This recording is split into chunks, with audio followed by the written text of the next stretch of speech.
এক ভক্ত মা, বাড়ি জম্মু কাশ্মীর। উনি দীর্ঘদিন ছাতি মাইলে ভুগছেন।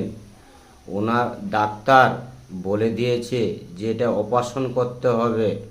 উনি হতাশা, উনি কাঁদা গন্ডগোল বাড়িতে পড়েছে, কি হবে কিছু খুঁজে পায়নি। হঠাৎ একদিন মায়ের ইউটিউবে ভিডিও দেখে মাকে মনে মনে করে মানসিক করেছিল। মার ওই জপটি করেছিল, ওং মাং মনসা দেবভয় নম। প্রতিদিন উনি পাঠ করেছিলেন আর মাকে পুজো পাঠিয়েছিলেন 501 টাকা দিয়ে। পুজো পাঠানোর পর ওনার সাথে মিরাক্কেল একটি ঘটনা ঘটেছে। আর অপারেশন করতে হলো না, ওষুধের দ্বারায় মায়ের কৃপাতে উনি ভালো হয়ে গেল।